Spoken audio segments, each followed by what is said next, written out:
Like, I haven't really been live too many times, so. Okay, we are live. We are live, hopefully in the right place. Hey, everybody. Okay, if you hop on, let us know that you can see us and hear us okay. Say hi. I'm going to look at my phone for a second, too, and make sure that we are live in the group. Make sure I see us over there. If you're here, say hi in the chat. So there we are. Okay. So we'll just wait a couple of minutes for people to hop on. I'm here with Brittany. She's one of my clients and she's amazing, and she's going to share a little bit about her story, where she started, where she is now, and then we'll do a little somatic work together, and then we'll go for about an hour, and then we'll leave. We'll leave about 15 minutes or so near the end for questions, because I'm sure there'll be a lot of questions you'll want to ask. And you can ask your question in the chat, but I do it more towards the end, if you can, so that I can scroll back and make sure that I answer everybody's questions. Okay, so say hi if you hop on, so I know that you can see us and hear us. And we'll get started in just a minute.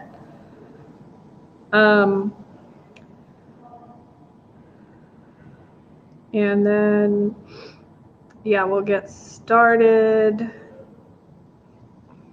Let's see. I think I can, let me see if I can invite some people from here. No, I don't think I can. All right, let me just make one more host over here. Let's see.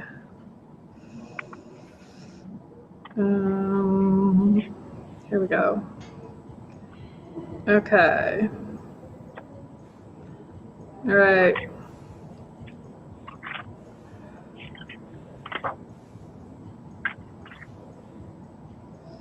All right, well, we'll get started.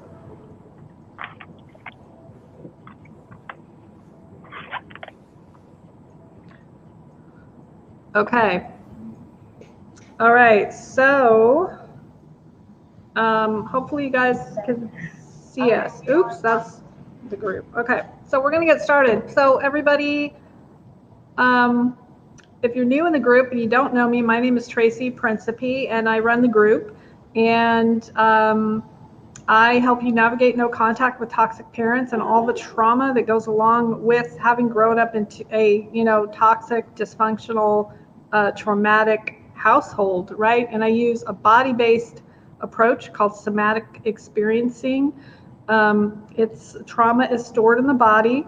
If you haven't read the book, The Body Keeps the Score, it's a good book that explains how your nervous system gets dysregulated. You go into fight, flight, freeze, fawn, which is the people-pleasing, kind of more codependent response that we don't hear as much about. And all the coping mechanisms, everything that happens in your body, where the trauma is stored. In a nutshell, that is what heals trauma, is working through the body. So I met Brittany online. She came to me in July, so just a couple of months ago. It seems like it's been a lot longer, but it hasn't been that long. And she was really struggling with her mother and anxiety. And her mom was really placing so much pressure on her to meet her emotional needs, right? This parent that really was, putting everything on you to meet her emotionally, and that was just absolutely, dragging you down. But I will let you, Brittany, go ahead and introduce yourself however you want, and start with that. Back in July, what was happening, what you were feeling, and why you reached out to me. Yeah, hi, I'm Brittany. So in July, I was feeling trapped with anxiety. I was terrified to leave the house and even leave my bedroom. I was afraid of everything completely in the outside of that house. Um, so that house was filled with conflict and emotional turmoil constantly, and that's what I was programmed to be around. And that's all that I knew was that chaos. And my mom covertly programmed me to always be there for her emotionally and always be codependent to her and by her side. And so I was attached to her all the time. I was always worrying about her and how she was feeling and how I could be there for her. I didn't even know what self-love was until I discovered it. I didn't even know who I was at all on the inside. I thought I was just meant to be there for her. I mean, I was constantly, I didn't have a life. Um, my mom told me that other people are scary, other people are dangerous. So I was isolated to kind of stay in the house all the time. And I didn't have any friends or anybody really to talk to. And it wasn't until I came across the Navigating No Contact with Toxic Parents podcast, where Tracy was talking about her covert narcissistic mother, that I could relate to it. Um, so we had a lot of arguments, me and my mom, after I discovered what was happening. My mom didn't believe me, of course, because my emotions never really mattered. They were never valid. I didn't have any sense of self-worth, self-love, value. I was never important because the world always revolved around my mother. And so when I had something to say, um, it was never important. It was always um, like overpowered by her opinion and her voice and her perspective. And because she always like knew more than I did. She thought that she was more important than I was, and I believed it. I believed it, and I didn't really know anything else until I found the facts for myself, until I really studied what she was saying. When me and Tracy were messaging for the first time, and I was telling her what my mom was saying, and I was like so shocked with Tracy's like responses to that, because I was like, what is emotional blackmail? Like, wait, I never was valid. Like, what does that mean? What's manipulation? I was like blown, like my mind was going crazy. I didn't know what that was. But now it makes so much sense. It makes so much sense. Yeah, right now I'm happier than I could ever imagine. So let's take a breath there. That was a lot, and so much detail, in that story too, of all of those things that you kind of had that aha moment of just, realizing like emotional blackmail, manipulation, because oftentimes when we have this trauma that is more emotional, and it's like emotional neglect and abuse, we don't have words for what's happening, and it can be very confusing because we can't really put a name to it or a word to it, right? So yeah, you just expressed it all so well. So was there like an aha moment where you just like the light bulb went off, and you were like, wait a minute, it's not me, it's not me, it's her? Yeah, it was from I think what you were saying, like the sessions with you really gave me the aha moment, and just me sitting there having all that alone time in my room where I could really think about what was going on, because I had nothing better to do at the time. So I had a lot of thinking to do, and I was constantly writing things down, like making videos to myself and then rewatching them about what was happening, and also the situation with my aunt, where I was actually going to come live with her first off. And I was telling her my story, and I was being very vulnerable, and a lot of things were going on. And she believed it. She was really supportive, And then just one day she turned on me and called me a liar because she talked to my mom, and my mom told her that I was crazy. And so that's when I had that breakthrough where it couldn't possibly be me. You know, there's got to be more going on here. I'm telling the truth. Right. Yeah. And your aunt is your mom's sister, right? Yeah, one of my mom's like multiple sisters. She has 11 total siblings in her family. Yeah, that's a lot. Yeah. And so that sister sided with your mom Mhm. and decided not to support you, not to believe you. Yes. Yeah. Yeah. But somehow you managed to not let that get you down. Um, and what happened after that?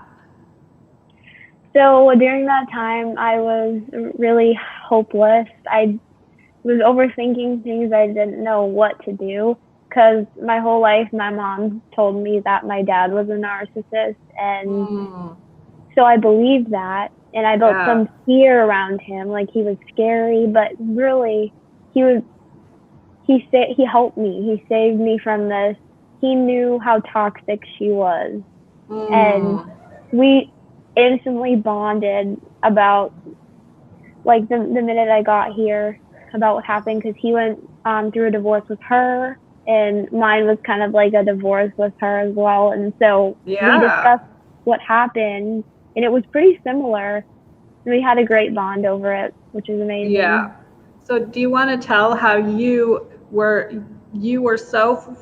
had so much anxiety you could barely leave your house, but somehow you managed to get on an airplane and go to where you are now. You left your mom, you got on a plane. Was that your first time on a plane? Or you'd been on a plane before? I've been on a plane before. It was my first time alone on a plane. Alone, yeah. So you could barely you could barely leave your room and you got on a plane.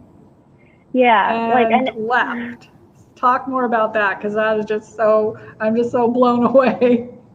I always knew you would do it though. I had total confidence in you. Thanks. I never thought that I could ever go on a plane by myself in a million years. I was worrying, well, how am I going to grow up and be an adult and live in my own house?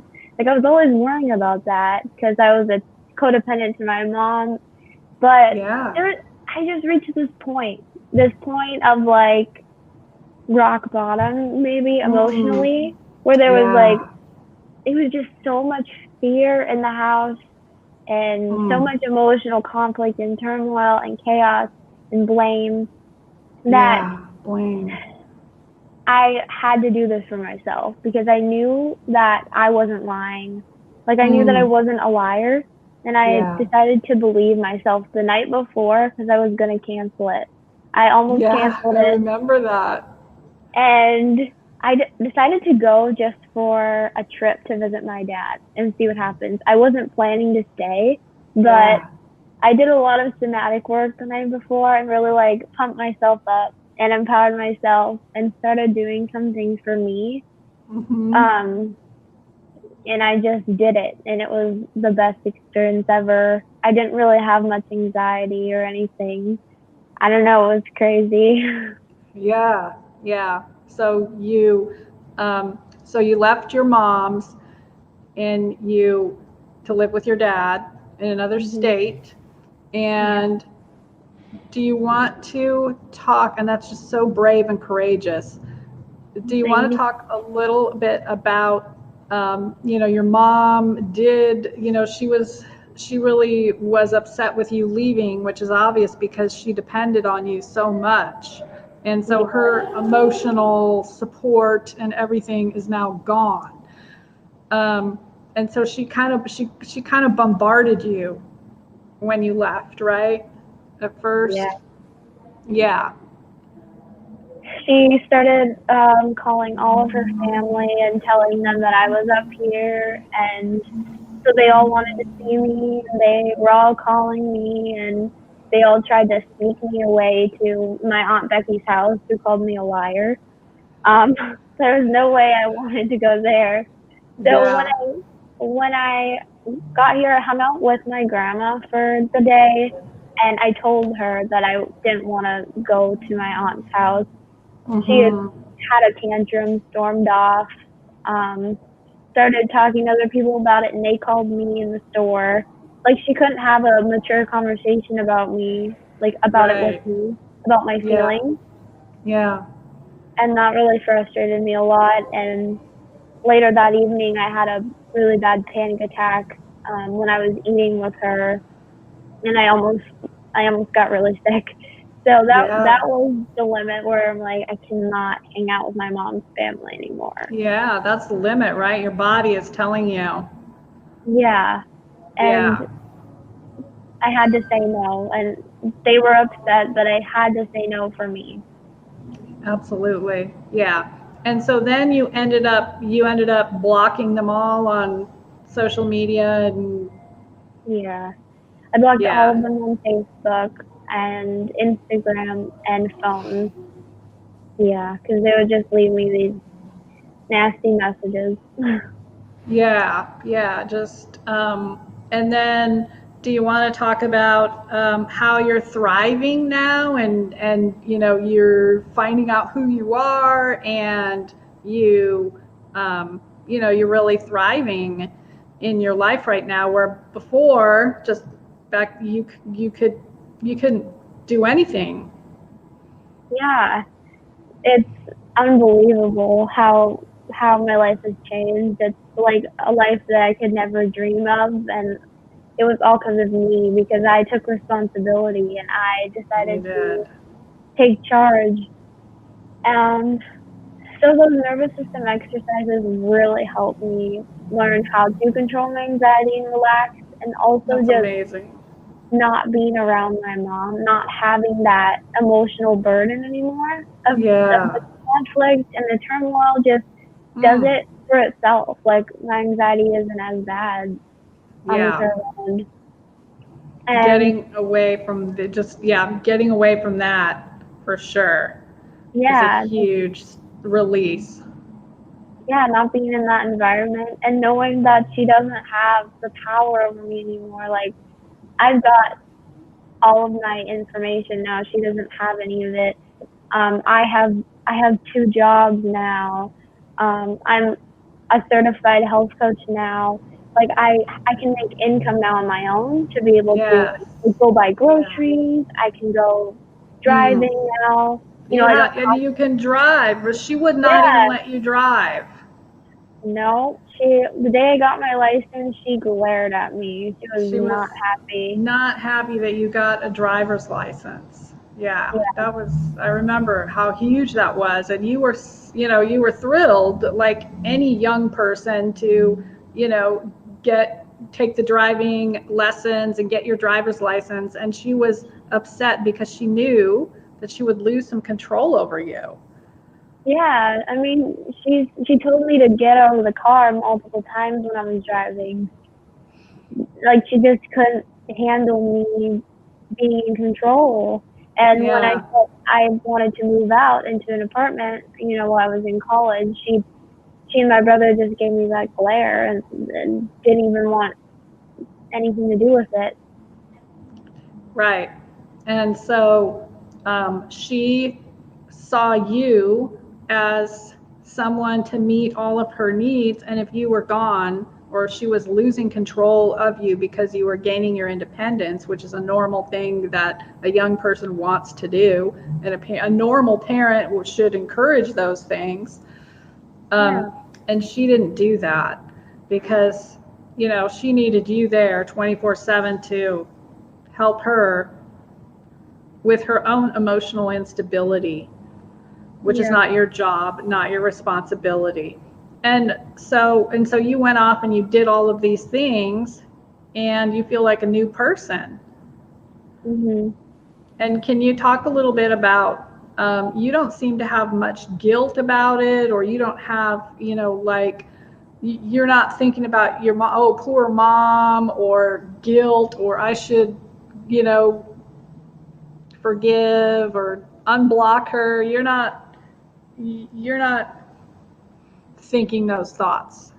No, I'm not. And she tries to tell me that I should be guilty and, I should forgive Yeah. because, the devil has a hold on me if I don't. She's trying to like tell me that I'm gonna go to hell if I don't or whatever. But I don't have any guilt about it. It's because I feel so good.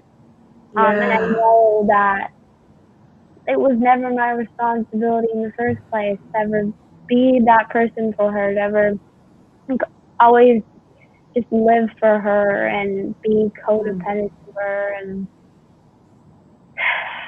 I don't know, something just Yeah. changed in me to realize that I need to put myself first and my needs first Mm-hmm. before Yeah. anything else is. Absolutely. Yeah.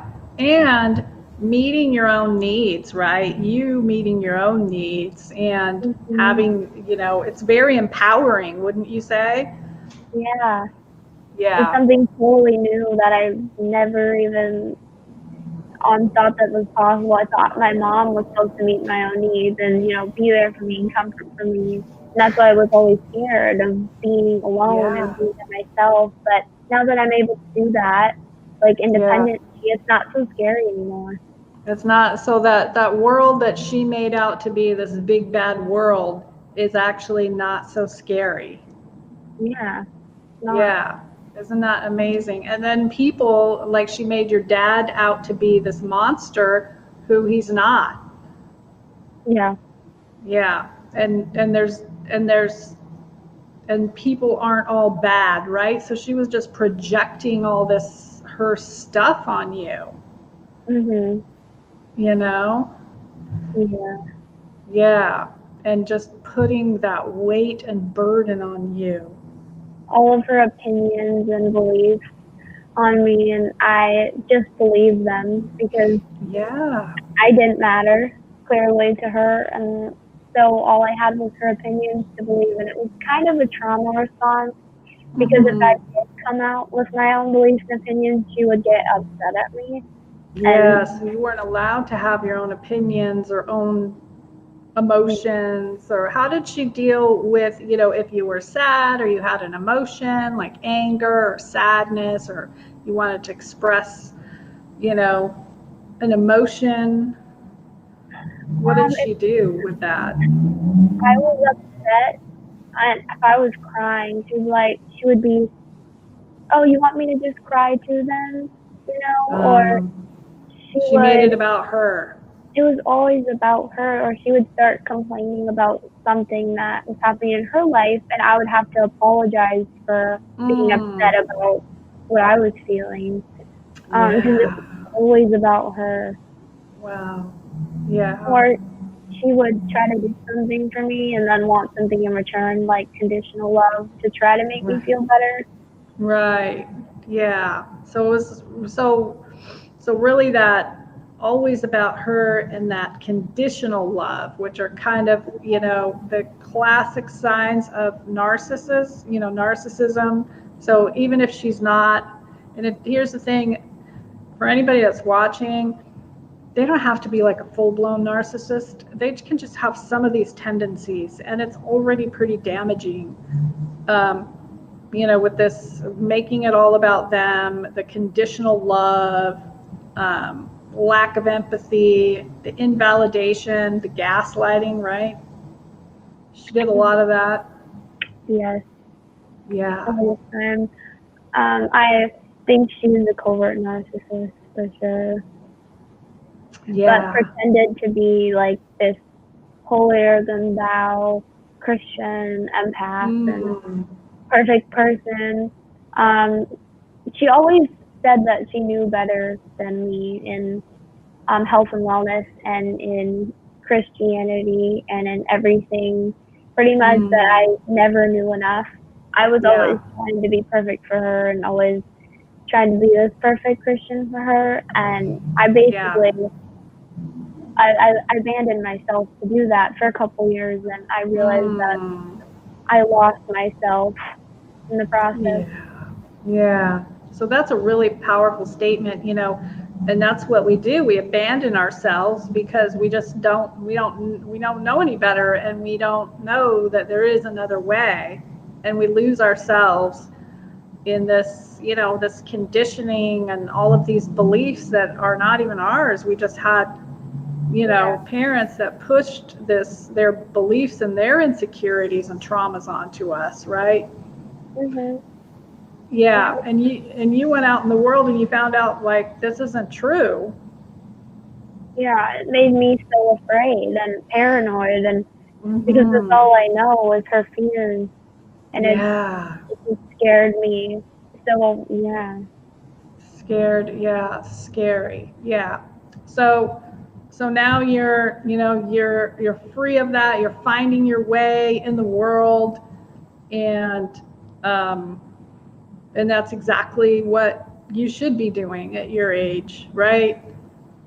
And yeah, then you have your dad who actually turned out not to be a monster, but is pretty supportive.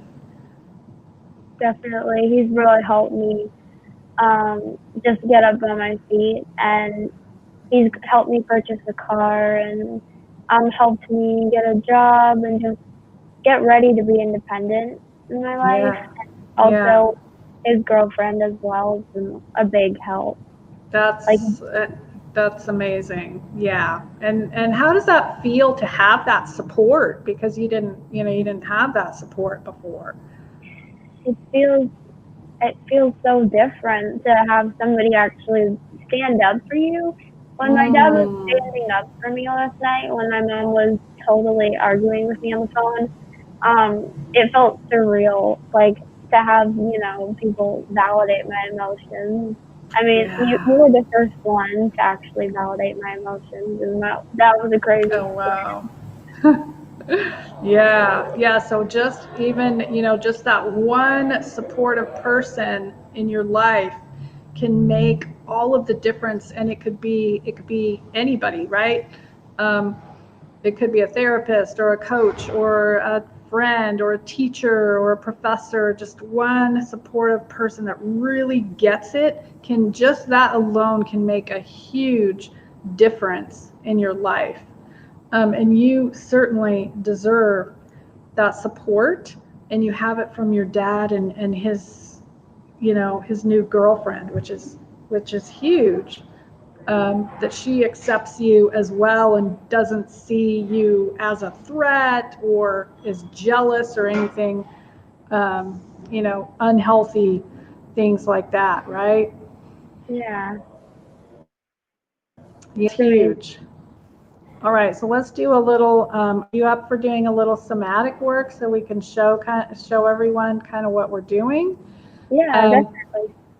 okay, cool. And then if you guys have questions, go ahead and pop the questions in the comments now, and then we'll do this for a couple of minutes, and then we will answer your questions right after this. All right, so put your questions in the comments and then we'll get to questions. All right, so let's go ahead and let's get grounded. How does that sound? That sounds great. Okay, we can always use some grounding. That always feels nice. And so let's go ahead. I invite you to just feel your feet on the floor. And you can have your eyes open or closed, whatever's more comfortable for you. And just feeling your feet on the floor, noticing that, how your feet connect to the floor. And taking a breath if that feels okay, just noticing, just kind of breathing and exhaling if you want, and noticing your butt in the chair, how that feels, just noticing that support in the chair. And if the chair has a backrest, just noticing how your back feels. Maybe you want to press your back in there. Just feeling that chair supporting you and noticing how that feels to be supported, and trusting the chair and the floor. And then just feeling your body, just taking a scan if there's any tightness or tension anywhere, just bringing your awareness to that tension or tightness. And then bringing your awareness to anything that feels less tight, less tense. Maybe it just feels neutral, or maybe it feels pretty good.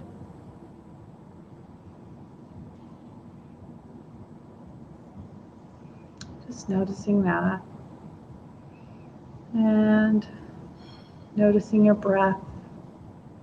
And then now coming back to the room and just noticing the room that you're in. You can look around and let your eyes wander, see if your eyes fall on anything that your eyes might want to notice. Be a color or shape, object, a texture. And then as you do that, notice what you might feel in your body when you find that picture or object or color that your eyes want to focus on. Notice your body and what your body feels when you look at that. Just noticing what that feels like. And so when you are glancing at that, what do you feel in your body?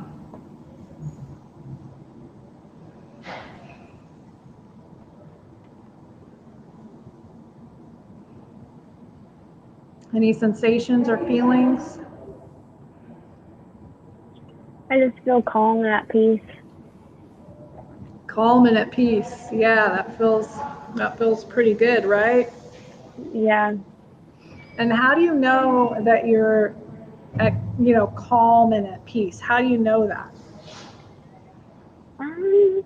I don't have this adrenaline rush in my body. I feel like grounded and I feel like calm and like I don't have to be like rushing anywhere and I can just sit here and feel relaxed. Yeah, that adrenaline rush. And when you think about how you used to have that adrenaline rush, where did you feel that? Hyperarousal and adrenaline. I usually felt that in my gut. It's always been in my gut. In your gut, yeah. And I remember, I think that used to actually make you kind of nauseous, right? Mhm. Yeah, I was struggling with nausea all the time, living with my mom, and I had a huge fear of getting sick. When I left the house, and I always just thought that I was going to because I wasn't at home and I wasn't with my mom, where I thought that was a safe space. I thought that being at home with my mom was safe, and that the world was scary. So every time I left the house, I was really scared and I was nauseous. And so you just felt that feeling. Was it like what did that feel like in your stomach? Like a tightness? What did it feel like?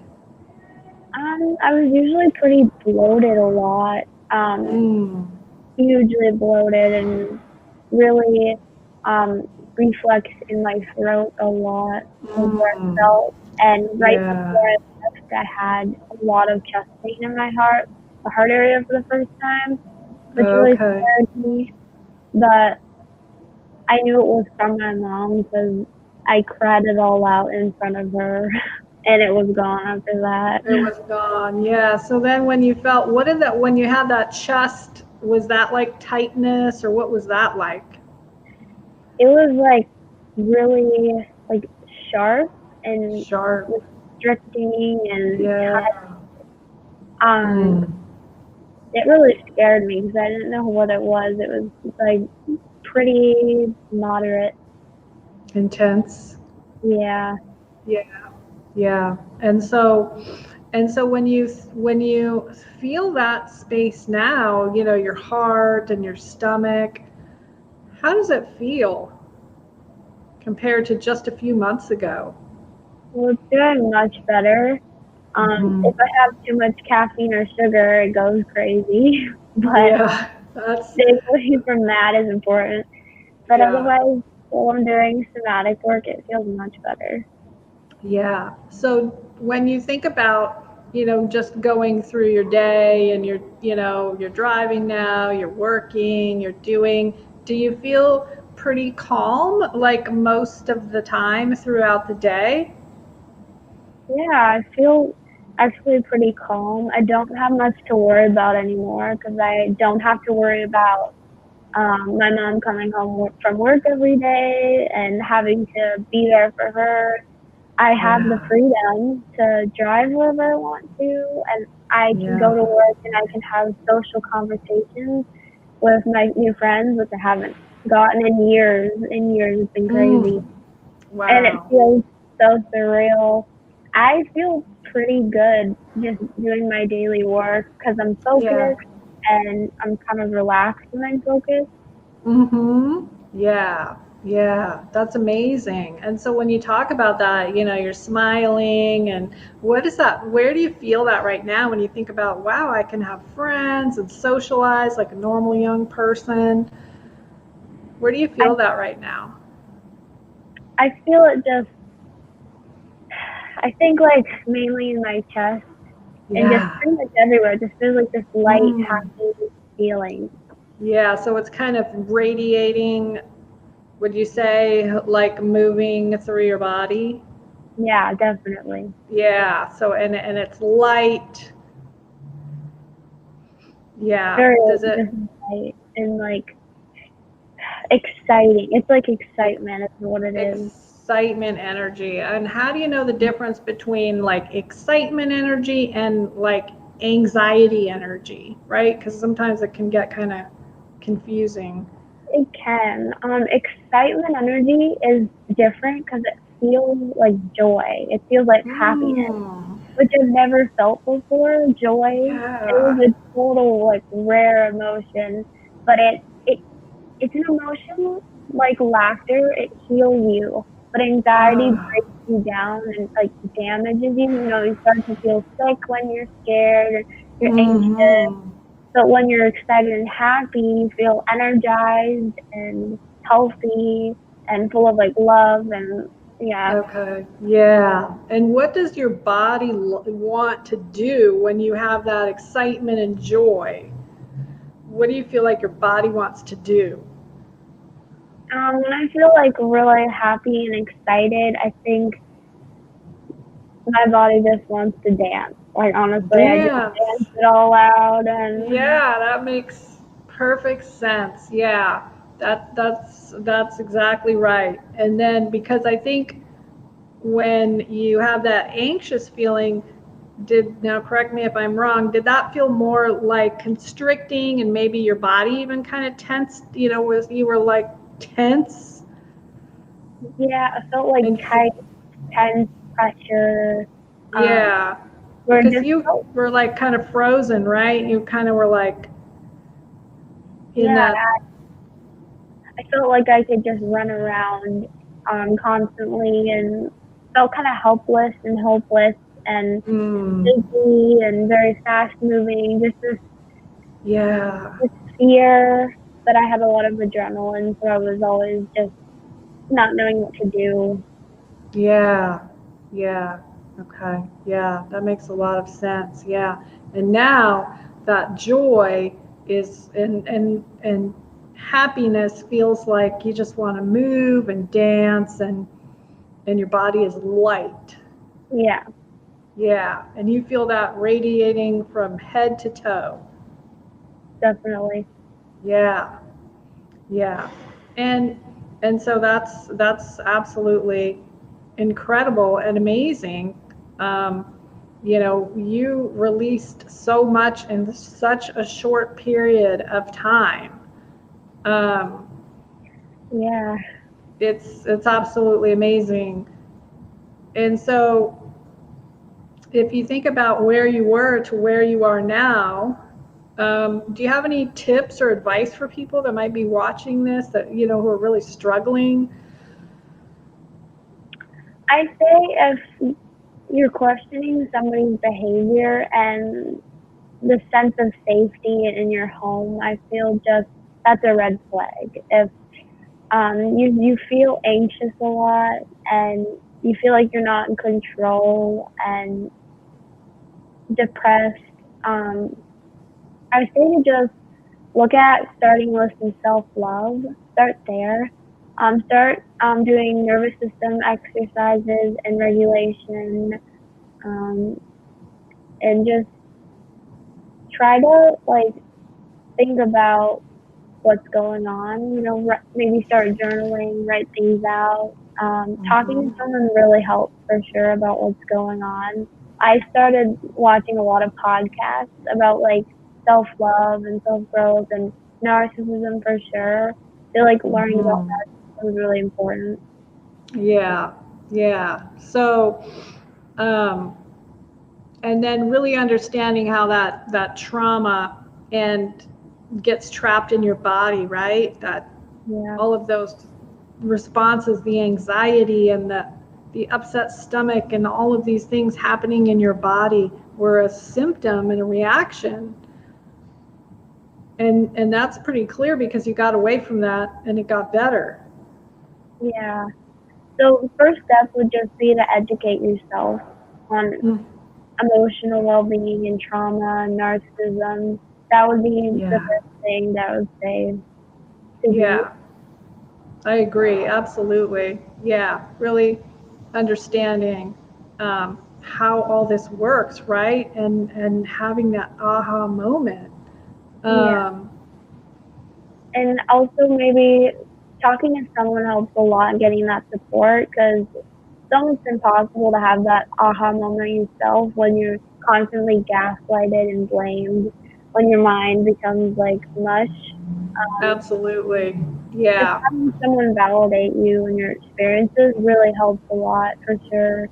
Yeah, so important. So very important. Yeah. And especially for those of you that might be watching that, that don't have that support or person that's going to validate your experiences. Sometimes we just need someone to hold that space for us and say, yeah, that happened, or that's okay, and just maybe even talk about it for the very first time, right? Definitely, yeah. Yeah. Um, anything else you want to add that I didn't touch I would just on? keep going. That's really important. Just every day, just to keep going, even if it feels hopeless, even if it feels really scary, just to keep going and continuing those nervous system exercises will build your nervous system up to tolerate the constant stress and turmoil, and it's really important. Yeah. And hopefully get out of the toxic situation if Yes. possible. I mean, that really, you had your dad that for support. Not everybody has that, or not everybody's able to get out of the toxic situation. You can begin to do some things. It's going to be harder if you're, still living with parents. But it's still, there's things that you can do that are still possible because you started while still living at your mom's. And so we're happy to take questions. Yeah. So for Brittany, things happen really fast. Again, some of the keys are that first aha moment where you're just, like your whole world blows open. And that was the same for me as well. It's not the same for everybody, but it is for a lot of people where you just have that aha moment and literally everything just clicked and it all made sense for me. And so that's when, but and trust me, I was a lot older than Brittany. This did not happen when I was in my 20s or 30s. It happened late 40s. Okay, so it doesn't matter. The age doesn't matter. It can happen. It's never too late. So those changes that happen really fast are really that aha moment where everything just clicks, and then you get right into, which was what I did, the somatic and nervous system work, which is what Brittany did. She reached out to me. And so the nervous system exercises is what I teach. If you guys are new to the group or new here, I have the monthly drop-in classes that are $20, which gives a lot of the exercise. I do a lot of the exercises, and people that do those drop-in classes, they'll use the video to do the exercises over and over again. And that right there is a huge help. People sleep better. Their anxiety lessens. And so that alone, it's work that most people respond really well to pretty quickly, because your body doesn't want to be in this state of fight or flight or freeze. It doesn't want that. And because it got into this state, it can get out of this state, especially for those of you that, suffer for decades with panic attacks and anxiety and all of those things. And doctors and some therapists and other healthcare professionals don't understand that your body got into it, it can get out of it, right? It doesn't want to be so dysregulated. So, and most of my clients that do this work, they don't need medication anymore for anxiety attacks or panic attacks. Or they reduce it greatly. They reduce, that significantly. So the nervous system exercises are specific for, building capacity. Your nervous system got, in this survival mode, right? And then it gets stuck there and it stays there. And as an adult, those are your coping mechanisms. But this is why you have panic, anxiety, especially around your parents. We see that in the group all the time. People, get a phone call or an email or something happens, and it's like a complete regulatory breakdown of the body, right? Somebody says, I had a migraine for 3 days when I, talked to my mom, or I had a panic attack like you did. That's the stored trauma, and your body's kind of like maxed out. It had enough. So we have to create that space in the nervous system to calm it a little bit. Start calming, getting, things get a little easier and feel a little better, right? And that happens fairly quickly for most people. If you stick with the exercises, and then we move on to other things. So really that's all we're doing in the beginning, is that safety and stability, which is exactly what you did. And you did the exercises in between sessions. Everybody that does them between sessions, that's when the changes happen the quickest, because you really worked on those right away. As soon as I gave you those exercises, you were on it, working it. And it really made a difference. So does anyone have any other questions? Let me see. Did you want to add anything to that? I guess just repetition of the exercises. It will definitely benefit you later on. Even though it seems like if it's not working at first, it's going to build up your nervous system, and it's going to work later on. Yeah, for sure. And it works, fairly quickly. And obviously life ebbs and flows, right? So life, there's always going to be things in life that, like maybe the car gets a flat tire, or, there's a bill that you get a bill in the mail that is kind of unexpected, right? And you weren't prepared for that, or, things happen in life, and that's just part of life. The thing is that when you're more calm and regulated and grounded, it's easier to manage those things, right? Yeah. And we can have tools to manage those things that life throws at us. And that's our window of tolerance. When we stay in our window of tolerance and not in that hyper arousal, or hypo-arousal, that fight, flight, freeze, life can still ebb and flow. And maybe one day's a little, wow, today's a little stressful, right? But it's still like, okay, I can get through this. Yeah, because we're not working for perfection. We're working for just management. Yeah. Doing the best we can. We're not Yeah. trying to, feel perfect all the time. That's not really realistic. Just trying to manage our nervous system and calm it down when we can, Yeah. just to And kind of relax our bodies and feel calm and at peace. exactly. And having that body, what has that body awareness done for you? Really noticing like, oh, I'm feeling that adrenaline, right? I'm feeling that stress response. And you notice that and you can say, okay, let me just, take a breath or pause or what has that body awareness done?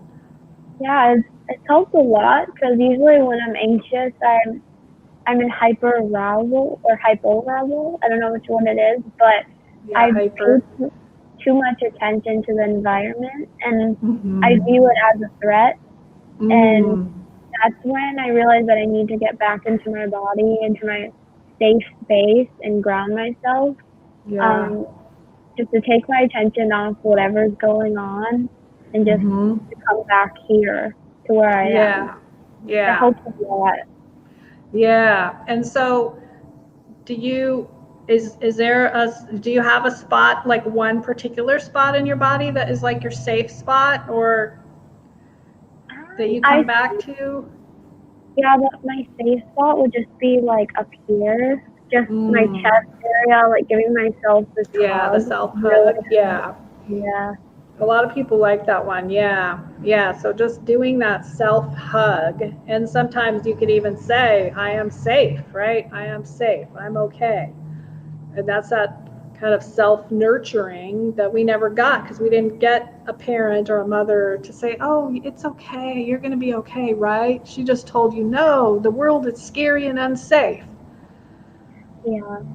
Yeah. And even if he did try to tell me that I was gonna be okay, it never helped. It never Yeah. did. It didn't yet, probably was, again, it probably came with a condition, right? Always.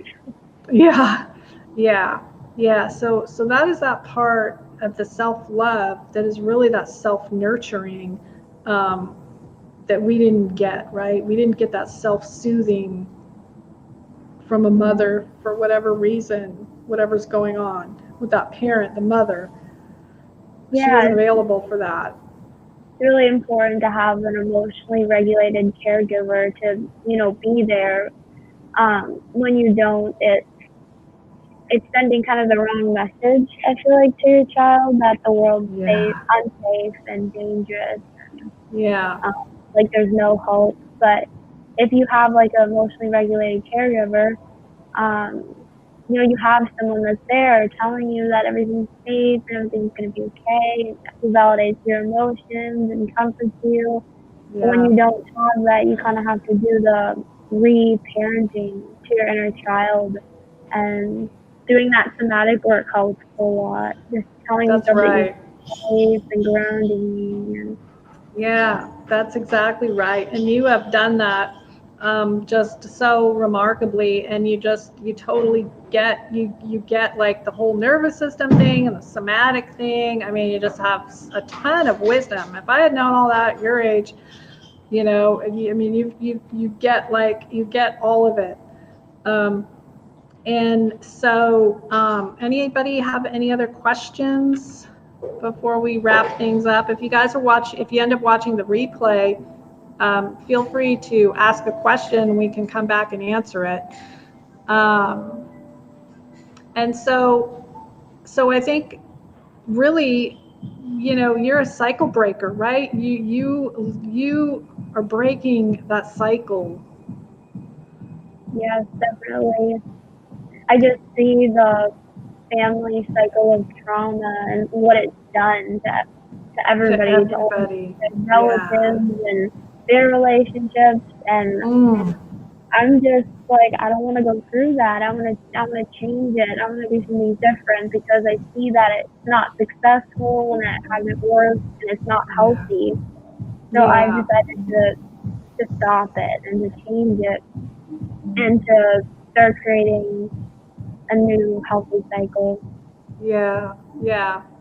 And that's, I mean, that's just, amazing, because that's really what we're here for, is to break that cycle that nobody, and you're probably the first in your family, right?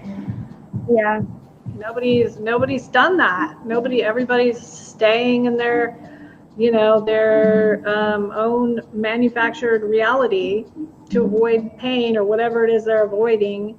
And you've stepped out of that and said, you know what, enough. I'm gonna do something different. Even though I don't know what that is yet, I'm gonna do it. I'm gonna blaze that trail, right? Yeah. Well, I Yeah. know that my life is my responsibility now, and I get to choose how I want to live it, and You I get to want choose. I'm gonna have a Yeah. healthy life. That's what I want to have, because I know that the life that I was living was not helping me in any way. It was Yeah. destroying me inside, and You could feel that because your body yeah, was really breaking down, and you were emotionally and getting emotionally and physically. Yeah. And I think, that's again so important, that, the body, the emotional and physical, eventually, showing up as physical symptoms, with that unresolved trauma or that stress, chronic stress. That's a killer in your body. It just manifests as disease and pain, and because you've got that cortisol and adrenaline shooting through your system all the time, right? So that's one thing that you guys really need to understand. That cortisol and adrenaline pumping through your bloodstream from chronic stress is really what breaks down your body, right? Not healthy. So releasing that and getting to a calmer space. That's why most people, no more panic, no more chronic pain, all of that kind of starts to go away. And so it can totally, absolutely be reversed, and more people need to know just how important this is. So I think we'll, if there's no other questions, I think we will wrap things up. I want to thank everyone for joining and tuning in today. Thank you, Brittany, for coming on live and being so willing to share your story. And I hope that it, can help you guys. If you guys are watching the replay and you have any questions, please feel free to ask, and we'll come back to your questions or comment, or let us know that you watched this and you enjoyed it, or you got something out of it. Thanks again, Brittany. I'm just so proud of everything that you've done, and I'm so honored to know you, because I just feel like I really enjoy watching your life unfold and everything that you're doing. So I'm honored that I will, continue to get to witness that. thank you. Yeah, I'm so happy to be able to come live and talk to you today. Hope to do it again sometime. It was really Yeah, fun. absolutely. Yeah, we'll do it again for sure. Thanks so much. This was fun. All right, you guys, I'm going to end the broadcast. We'll see you later. Bye-bye.